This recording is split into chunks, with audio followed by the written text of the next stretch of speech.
Hey, we back. I'm here on Mudae, and another thing that we have not yet talked about in these remakes is disablelists.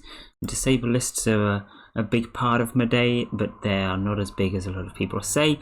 But a lot of people are always wanting a nice disablelist. How do you get the best disablelist? Because obviously, you know, a disablelist makes you roll all the top characters.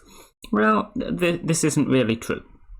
But I'll explain what disablelists do, how to make a good one, how they can help, and how much they actually help, and all the rest of it in this video. Also, obviously, I will be showing a couple of disablelists that I use in this video. If you want more information on those, I will put a link to a video in the description which explains why you should probably not use them, because forever people will be asking me that question. As for anti-disablelists, same rule applies. But anyway, let's get into it. So disablelists, what are they all about? So if I put just D for disable, it's going to tell us a bit of information here. So you put a series to disable. This can be a series or in fact a bundle. If you don't know the difference, a bundle is basically a bundle of series, so they're going to be a lot bigger than individual series in most cases, and probably you want to be putting bundles on your disablelist rather than individual series. What they do is quite simple, is that when you've disabled a series or a bundle, you won't be able to roll any of the characters in that series. So for example, here I've rolled someone from Tulavru. If I disabled Tulavru, then they would no longer appear in my rolls. So your first thought might be, well, that means if there's a series that I particularly don't like, I can disable it, but realistically it's not going to make any difference. This is true in part, but you will probably also be thinking at that point, well, there's nothing that I hate rolling particularly, it's just that I'd want to roll better stuff. So that makes disablelists kind of useless. And what you have to consider is that if you disable enough stuff, then suddenly you're only rolling the stuff that you do want left.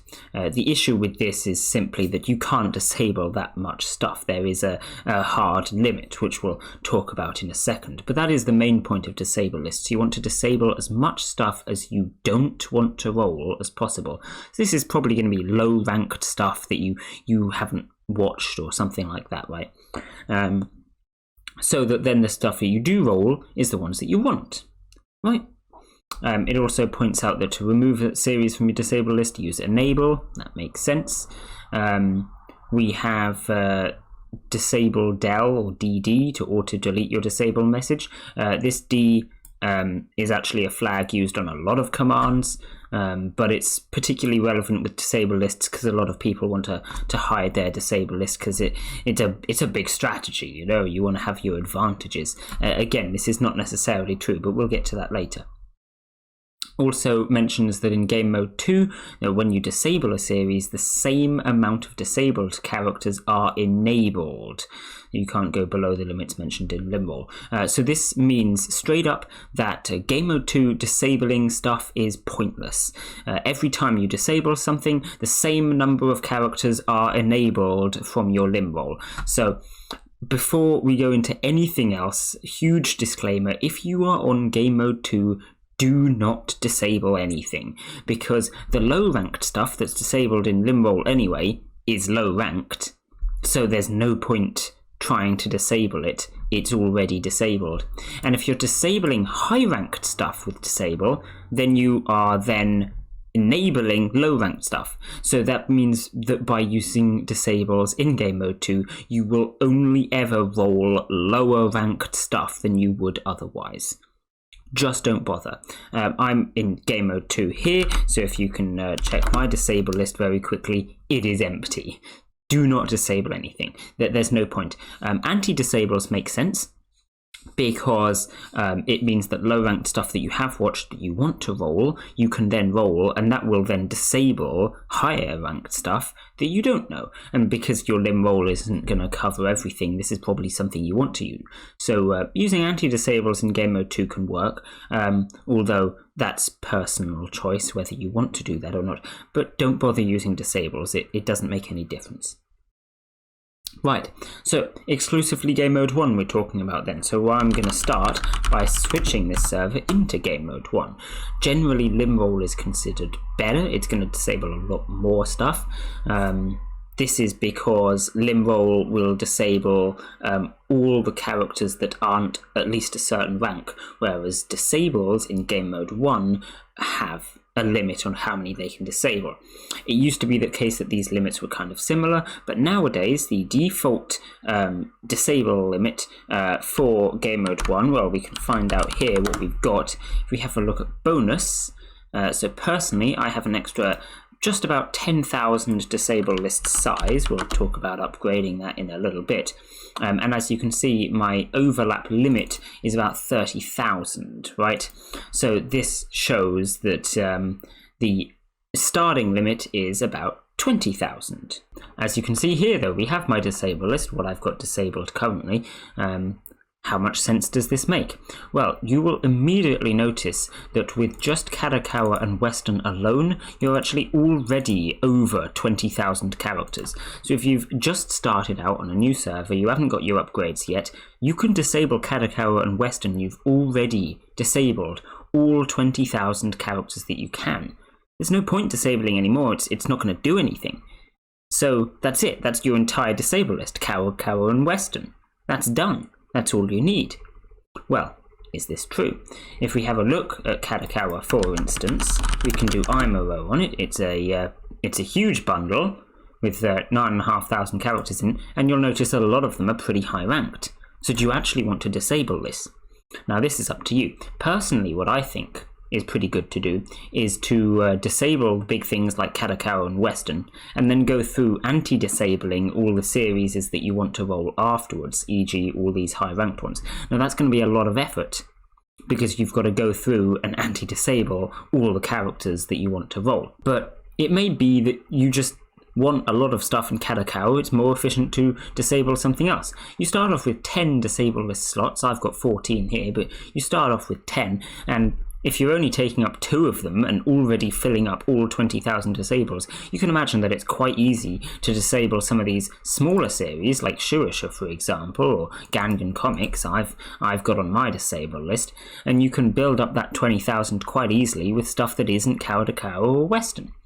So Kadokawa and Western is a very easy disable list to make, but there's plenty of different ones you can pick. You should just go through these series, pick the ones that you think have the characters that you don't want to roll too much, or at least that it'll be easy to make an anti-disable list for, and then make the disable list with those ones. Now, how do you find these series? This is the next question, because if you're trying to make your disable list and you're trying to pick the series you want to put on your disable list, then you need to know where to find them. Well, there's a lot of ways to do that. First of all, simply if you're rolling, say I can roll a character, I got one here from Cowboy Bebop, what I can do is I can do IMAB, B flag on Cowboy Bebop, and it's going to tell me 8 bundles that Cowboy Bebop is in, and it tells you how big they are next to it. So for example, it's in Kadokawa, that's quite common, it's a big bundle. We've also got Bandai Namco, that's a pretty big one. Kadokawa Shoten is a pretty big one, although it obviously comes under Kadokawa, so you probably don't want to disable both. And you know, a few others here. Right, so you could look down that list and just pick stuff out of this. If you keep rolling a certain couple of series, don't disable that series, that's a waste of time. Just find out what bundles it's in and disable one of the bigger bundles. That'll take care of it, right? But there's a lot of ways of finding these bundles. For instance, if we go down to the Mudae official server, this is something that I've made a video on in the past, if you want to go and have a look at that. But we have a whole channel down here somewhere, list of bundles. This shows all the bundles in the bot and how many characters each of them have. And you can look down this list and find any bundles that are large and disable them. Now, as you can see, this list is pretty long, and going down it is going to take a long time. If you want to just find the big ones, obviously sorting it is not something that you can really do. So this is kind of difficult. But this is supposedly updated reasonably recently. I mean, it's been a few months since, say, I last redid the command, but I think you can type this command to get it in DMs or something. So that's always an option. There's also a lot of databases and stuff, Excel spreadsheets that you can look that are pinned in the channels on the Mudae official server, various places, and I've done videos on them in the past. So again, you can have a look at my channel if you want more information on that. But the point is, finding these bundles is not too difficult. So there is another method for finding these bundles, which is the flag here with the X, which shows disabled characters. There's also an X plus and an X minus, but it's X we're looking at now. So I can do MMRX, for example. That's going to show all the characters that I've owned, that I have disabled. These will be, as you can see, disabled from your limb roll, disabled from a toggle, could be disabled from all manner of ways. You've claimed them with a wish or before you got them disabled or something like this. Game mode 1 is going to have the same kind of message. Obviously, I've got different stuff disabled here, but these are all just disabled from your actual disable command. And you could go along here and find characters that you own and you want to have not disabled, and then add them to your anti-disable list. And what this means is that you can go ahead and just disable like Kadokawa and Western in order to have the biggest disables possible, and then throw a bunch of stuff onto anti-disable list if you want. You can also do this with top, for example, so I can see the highest ranked characters that I've got disabled.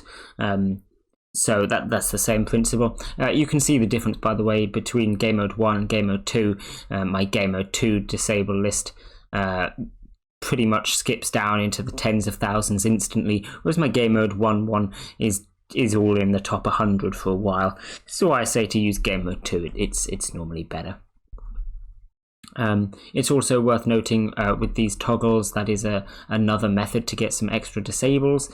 So for example, if you don't want to have Western on your disable list, you can do TW, which is going to disable all of the characters in Western for you, which is the same as disables, but it's worth noting that anti-disables don't work on toggles. So if there's anything you want to roll on Western, you have to disable it properly on your list. If you don't want anything in Western, then go ahead and use the toggle. It won't count for your overlap limit, so it's some free extra disables in that case, which is kind of nice. As you can see, there's also hentai toggle, and I think there's a horror toggle and a couple of other toggles. You can probably search it with search toggle here, and there you go. It's going to show you a million different toggles, but you get the point. There's toggle hentai, toggle disturbing, toggle Western, etc. Toggle in real life as well. The last thing I want to talk about is the upgrades. I said that you can upgrade your disable list, you can upgrade your limb rolls, and this is true. You do this if we have a look at the bonus command we have through KLs and through KTs. I've done videos about these in the past, and I will again, at least with the KL one. Still need to remake that, but we'll go over it quickly now. The disable lists on towers, floor 3, you get 1 disable list slot. Now, as we've discussed, that is not actually super helpful because you can max out your overlap limit with only 2 slots and it gives you 10 by default, so that's kind of unnecessary, but there's no harm in having it. And you get your extra 500 disable list size, which sounds like a lot, but it really isn't too much, and compared with the 75,000 characters that are in the bot, 500 doesn't help too much. And once you start getting a lot of towers, this floor is going to get expensive. You know, you don't want to spend 250,000 Kakura on just 500 disables. That's not really worth it. As you can see, you get a lot more through KLs than you do KT. So let's have a look at KLs then. That was the wrong command. Put LK to see the ones you've got. Right, so here we've got my disables, which is currently 7,365 characters. Obviously, you will get more of these if you've leveled up your quantity and quality. You want to go all the way to level 100 on those. But every time you get lucky to get one of these, are going to get 15, or if you've got your quantity upgrades, 30 characters disabled, which is pretty nice. And using the Kakura that you've got, you can get a lot more than just simply the 500 from this. So for demonstration, let's see if I can get one. Oh, first try, there you go. 30 characters there. It's got the little 02 symbol. Like I said, it would be 15 if you don't have your quantity upgrades. But there you go, it's just that easy. Make sure you've upgraded everything, and these will be pretty common. They get more uncommon the more of them you get, which is the same rule that applies to all of the bonuses, but Disablelist slots, Disablelist characters rather, one of the more common drops from KL, so you should be getting them pretty often, which is nice. This will get you a lot more Disablelists, and this obviously does the same with your limb roll on game mode 2. If you are on game mode 2, you will get all of your extra limb roll characters from your KLs and from your KTs, so they still help out. Game mode 2, as always, is pretty much just better. Anyway, that's your upgrades. So one last thing to say is the limit. There is a limit to the upgrades. You can't have less than 2,000 characters enabled, apparently. This is not a limit I've experienced, but I have heard about it. So there you go, but you shouldn't worry about it too much, because that would mean you have 74,000 characters disabled, which is an achievement in itself, so good luck on getting that. But it's entirely possible. If you spend enough time grinding on your KLs, you can totally do that. And otherwise, that's about it. To sum up, I would say make your own disable list, because then you know that you're disabling stuff that you don't want. Make sure your anti-disable list is countering anything that you are disabling, and don't pay attention to people that say put disables on game mode 2, because that doesn't do anything. Anyway, I will leave this one here. Bye!